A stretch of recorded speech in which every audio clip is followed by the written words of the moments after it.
Hi boys and girls. This story is called The Man Who Owned the Earth.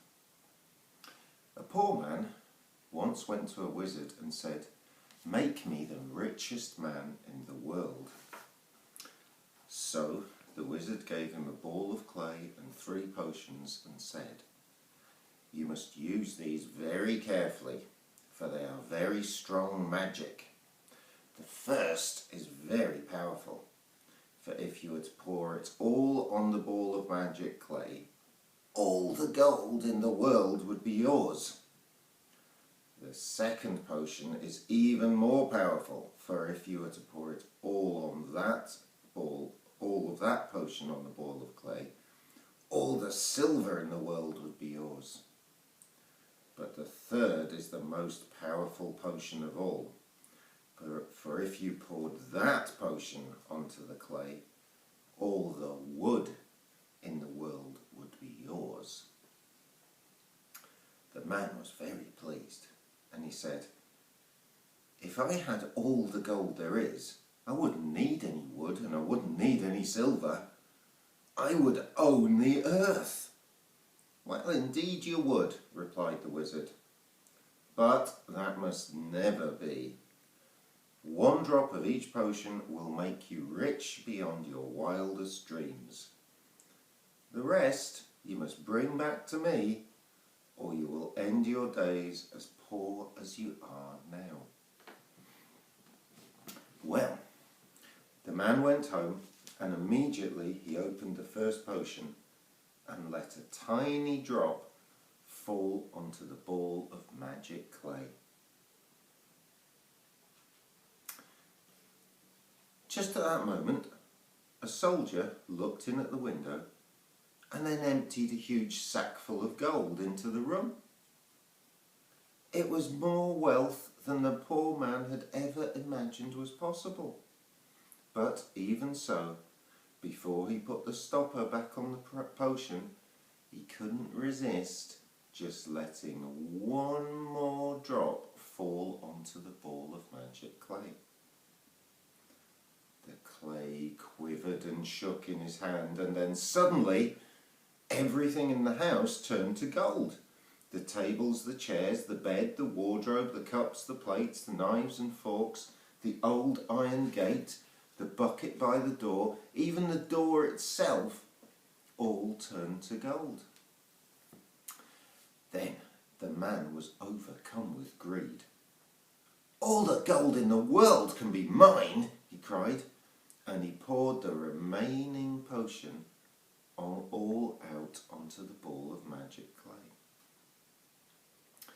Immediately the air was filled with the sounds of thousands of wings, and the sky became black with every conceivable shape and size of bird, all flying towards his house.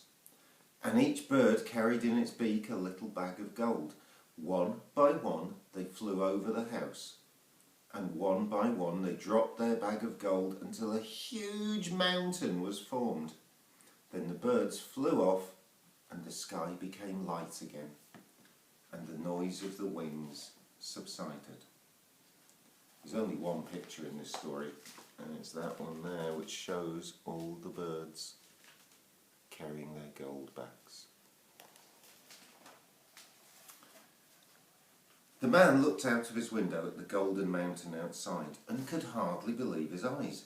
"Now I am without doubt the richest man in the world," he said. Then he built himself a palace, and he lived like a prince.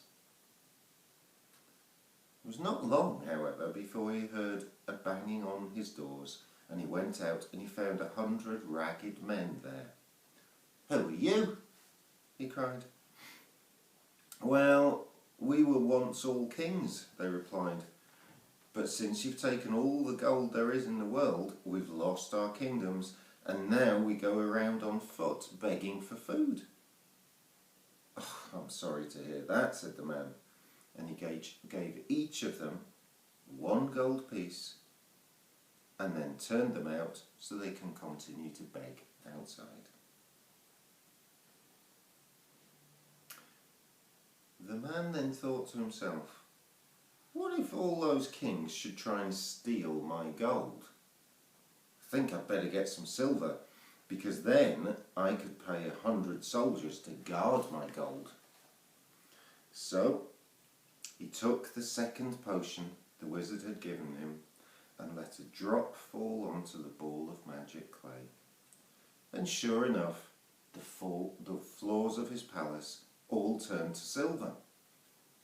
He let another drop fall, and the silver ball, the size of 6 houses, rolled down the road and came to rest in the palace gardens.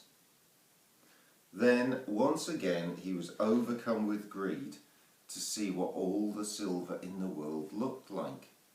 So he took the potion and poured it all onto the ball of magic clay. And there was a terrible sound like thunder, and the sky grew black, and it started to rain silver pieces. They fell on the roofs and the chimney pots, and then into the gutters, and they formed little streams of silver, and the streams joined into one great river that flowed down into his palace gardens, and there formed a huge lake of silver. He took some of the silver, and he hired 100 soldiers to guard his gold. But before long, he heard a banging on his doors, and he went and found 1,000 ragged men there. "Who are you?" he cried. "Well, once we were all rich merchants," said the men, "but since you've taken all the silver in the world, we've nothing to buy and sell with, and we're ruined, you see." "I'm sorry for you," said the man, "but there is absolutely nothing I can do for so many people." And he turned them out of the palace to beg their way in the world. Then the man said to himself, "I need to build a chest to hold all that silver and gold. The chest will be so large that I will need a lot of wood. I shall need that third potion after all." So he took the third potion and poured it all onto the ball of magic clay, and suddenly there was the rushing sound of 1,000,000 leaves rustling in the wind, and he looked up, and there was a forest in the sky coming up from the west, and from the south came another forest, and from the north another, and from the east as well. And they blotted out the whole sky, and their roots hung down over the earth.